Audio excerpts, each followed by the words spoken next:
Hello, ഇന്നത്തെ എൻ്റെ ഒരു വീഡിയോയിലേക്ക് എല്ലാവർക്കും സ്വാഗതം. അപ്പോൾ ഇന്ന് ഞാനൊരു കുക്കിംഗ് വ്ളോഗായിട്ടാട്ടോ വന്നേക്കുന്നത്. അതിന് കുറച്ച് സാധനങ്ങളൊക്കെ വേണമായിരുന്നു. അപ്പോൾ സൂപ്പർ മാർക്കറ്റിൽ പോയി അതിനാവശ്യമായിട്ടുള്ള കുറച്ച് സാധനങ്ങളൊക്കെ മേടിച്ചു. പിന്നെ ചിക്കൻ കടയിൽ പോയി ചിക്കനൊക്കെ മേടിച്ചു. അങ്ങനെ ചിക്കനൊക്കെ മേടിച്ച് തിരിച്ച് വീട്ടിൽ വന്നു. അപ്പോൾ ഇന്ന് ഞാൻ ഉണ്ടാക്കാൻ പോകുന്നത് കുഴിമന്തിയാണ് കേട്ടോ.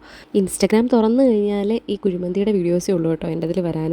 ഞാനിങ്ങനെ കണ്ട് ആകെ കൊതിയായിട്ടിരിക്കുകയാണ്. അപ്പോൾ ഇത് ഉണ്ടാക്കുന്നത് എങ്ങനെയാണെന്ന് നമുക്ക് നോക്കാം. അപ്പോൾ ആദ്യം തന്നെ ചിക്കനൊക്കെ കഴുകി നന്നായിട്ട് നമ്മൾ ഒരു ബിരിയാണി ചെമ്പാട്ടം എടുത്തേക്കുന്നത്. അതിനകത്തേക്ക് ഞാനിങ്ങനെ അടുക്കി വെച്ചിട്ടുണ്ട്. അതിനകത്തേക്ക് ഒരു 3 മാഗി ക്യൂബ്സ്, പിന്നെ കുറച്ച് വെളുത്തുള്ളി ചതച്ചത്, 2 ടേബിൾ സ്പൂണോളം കുരുമുളക് പൊടിച്ചത്, പിന്നെ നമ്മൾ എടുത്തേക്കുന്ന അറബിക് മസാല കേട്ടോ, ഏത് അറബിക് മസാല ആയാലും മതി. അങ്ങനെ അതൊരു 1.5 ടേബിൾ സ്പൂണും, പിന്നെ നമ്മളൊരു വലിയ ക്യാപ്സിക്കം ചെറുതായിട്ട് അരിഞ്ഞതും, അതിൻ്റെ കൂടെ കുറച്ച് മല്ലിയിലയും പുതിനയിലയും അരിഞ്ഞതും, പിന്നെ ഒരു 2 കുഞ്ഞു തക്കാളി നന്നായിട്ട് പേസ്റ്റായിട്ട് അടിച്ചതും, പിന്നെ ചില്ലി ഫ്ലേക്സ് വേണമെങ്കിൽ ഇട്ടാൽ മതി. പിന്നെ ഒരു 2 പിഞ്ച് റെഡ് ഫുഡ് കളറും കൂടെ ചേർക്കുന്നുണ്ട്. ഇട്ടിട്ട് നമ്മൾ നന്നായിട്ടൊന്ന് തിരുമിയെടുക്കണം കേട്ടോ. ഇപ്പം നമ്മൾ തൽക്കാലം ഉപ്പിടുന്നില്ല, കാരണം നമ്മുടെ മാഗി ക്യൂബ്സിൽ ഉപ്പുണ്ട്. അതുകൊണ്ട് ഒരുപാടായി പോവാതിരിക്കാനായിട്ട് ഇപ്പോൾ ഉപ്പിടുന്നില്ല. അങ്ങനെ അതെല്ലാം തിരുമിത ഇതുപോലെ ഒന്നാക്കി വെച്ചിട്ട് അതിനകത്തേക്ക് ഒരു 2 ടേബിൾ സ്പൂണോളം സൺഫ്ലവർ ഓയിലാട്ടോ ഒഴിക്കുന്നത്. സൺഫ്ലവർ ഓയിൽ ഒഴിക്കുന്നതിൽ പിശുക്ക് കാണിക്കാൻ പാടില്ല, കാരണം നമ്മൾ വെള്ളമൊന്നും ചേർക്കാതാണ് ചെയ്യുന്നത്. എന്നിട്ട് അതിനകത്തേക്ക് കുറച്ച് സ്പൈസസും പട്ട, ഗ്രാമ്പു, ഏലക്ക അത്രയും കൂടി ഇട്ടിട്ട് എന്നിട്ടാണ് ഞാൻ സ്റ്റൗ ഓണാക്കുന്നത്. ഇനി നമ്മൾ ഒരു 5 മിനിറ്റ് നന്നായിട്ട് അതൊന്ന് ഒരു സൈഡ് വേവിച്ചെടുക്കണം. എന്നിട്ട് കുറച്ച് കഴിഞ്ഞിട്ട് ഇങ്ങനെ തിരിച്ചിട്ട് കൊടുക്കണം കേട്ടോ.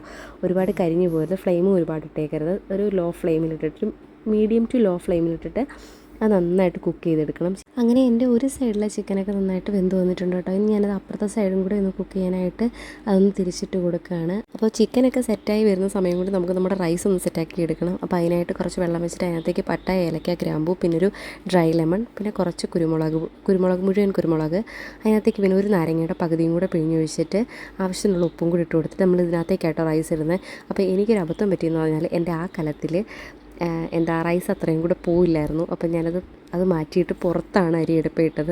അതെനിക്ക് വീഡിയോ എടുക്കാൻ പറ്റിയില്ല. അങ്ങനെ ഇനി അതൊരു 80% വേവിൽ നമ്മൾ എടുക്കും കേട്ടോ. ആ സമയം കൊണ്ട് നമ്മുടെ ചിക്കനൊക്കെ ഇവിടെ കുക്കായി വന്നിട്ടുണ്ട്. അതിനകത്തേക്ക് നമ്മൾ ഈ സാധനം ഉണ്ടല്ലോ, ഈ ചിക്കൻ്റെ സ്റ്റോക്കും, പിന്നെ അതിനകത്തേക്ക് നമ്മൾ ഒഴിച്ച എണ്ണയെല്ലാം കൂടി ഇങ്ങനെ സെറ്റായിട്ടിരിക്കുന്നത് നമ്മളത് കുറച്ച് കോരിയെടുക്കണം. അതിനുശേഷം നമ്മൾ കുക്ക് ചെയ്ത് വെച്ചേക്കുന്ന ആ റൈസ് അതിൻ്റെ മുകളിലേക്ക് ഇങ്ങനെ ലെയർ ചെയ്തിട്ട് കൊടുക്കണം. അപ്പം ഞാനിവിടെ എടുത്തേക്കുന്നത് സെല്ല റൈസാണ്. 10 മിനിറ്റ് സോക്ക് ചെയ്ത് വെച്ചതിന് ശേഷമാണ് കേട്ടോ ഞാനിത് വേവിച്ചെടുത്തത്. അപ്പോൾ ഈ റൈസ് നമ്മൾ ഫുള്ളായിട്ട് വേവിക്കത്തില്ല, ഒരു 80% വേവിൽ നമുക്ക് ഊറ്റിയെടുക്കണം. അപ്പോൾ നമ്മൾ കുറച്ചും കൂടെ ഇങ്ങനെ ദമ്മിട്ട് വെക്കുന്നത് കൊണ്ട് അത് നന്നായിട്ട് വെന്തോളും. അങ്ങനെ റൈസ് ഫുള്ളായിട്ട് ഞാൻ അതിനകത്തേക്ക് ലെയറായിട്ട് ഇട്ട് കൊടുത്തിട്ടുണ്ട്. ഇനി അതിനകത്തേക്ക് നമുക്കൊരു 3-4 പച്ചമുളക് ഒരു ഫ്ലേവറിന് വേണ്ടിയിട്ട് ഇതുപോലെ ഒന്ന് കുത്തി വെക്കണം.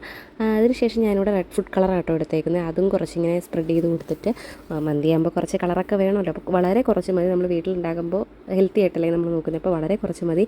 പിന്നെ മഞ്ഞ കളറിന് വേണ്ടിയിട്ട് കുറച്ച് മഞ്ഞൾപ്പൊടിയാണ് കേട്ടോ കലക്കിയെടുത്ത്, അതും കൂടെ ഒഴിച്ചു കൊടുത്ത്, പിന്നെ നമ്മൾ നേരത്തെ മാറ്റി വെച്ച ആ ഒരു ചിക്കൻ്റെ സ്റ്റോക്കും ഓയിലും ഒക്കെ ഇല്ലേ, അതെല്ലാം കൂടെ വീണ്ടും അതിൻ്റെ മണ്ടയിലേക്ക് ഒന്ന് സ്പ്രെഡ് ചെയ്ത് കൊടുത്തിട്ട് നമ്മൾ ഒരു സ്മോക്കി ഫ്ലേവറിനായിട്ട് ഞാൻ അതിനകത്തേക്ക് കുറച്ച് ചാർക്കോളും കൂടെ വെച്ചിട്ടുണ്ടായിരുന്നു. അങ്ങനെ അത് വെച്ചിട്ട് നമ്മളൊരു 5 മിനിറ്റ്സ് ലോ ഫ്ലെയിമിൽ നന്നായിട്ട് ദമ്മിട്ടെടുക്കണം.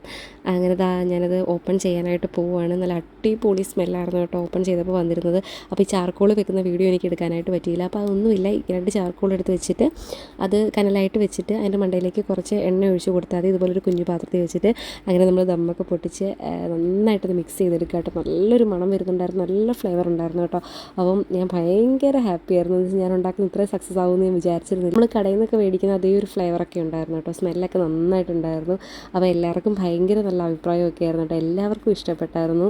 ഇത്ര ഇഷ്ടമെന്ന് പറഞ്ഞാൽ കടയിൽ നിന്നൊക്കെ മേടിച്ച് കഴിച്ചാൽ നമുക്കൊരു പേടി ഉണ്ടാകത്തില്ലേ. അപ്പോൾ നമുക്കിത് സേഫായിട്ട് വീട്ടിൽ തന്നെ ഉണ്ടാക്കി കഴിക്കാം. നമ്മുടെ കുഞ്ഞുങ്ങൾക്കൊക്കെ സേഫായിട്ട് ഉണ്ടാക്കി കൊടുക്കാവുന്നതാണ്. അധികം ഫുഡ് കളറോ കാര്യങ്ങളോ ഒന്നും ഞാൻ ചേർത്തിട്ടില്ല. ഈ മന്തിയൊക്കെ ഉണ്ടാക്കുന്നത് വലിയ സംഭവമായിട്ട് കേട്ടോ ഞാൻ വെച്ചിരുന്നത്. പക്ഷേ ഉണ്ടാക്കിയപ്പോഴല്ലേ മനസ്സിലായത് ഇത്രയേ ഉള്ളൂ എന്ന്. അപ്പോൾ ഇന്നത്തെ എൻ്റെ ഈ വീഡിയോ ഇത്രയേ ഉള്ളൂ. നിങ്ങൾക്ക് എൻ്റെ വീഡിയോസ് ഇഷ്ടപ്പെടുകയാണെങ്കിൽ എൻ്റെ ചാനൽ ഒന്ന് സബ്സ്ക്രൈബ് ചെയ്ത് സപ്പോർട്ട് ചെയ്യണേ. അപ്പോൾ അടുത്തൊരു വീഡിയോ ആയിട്ട് വീണ്ടും കാണാം. ബൈ.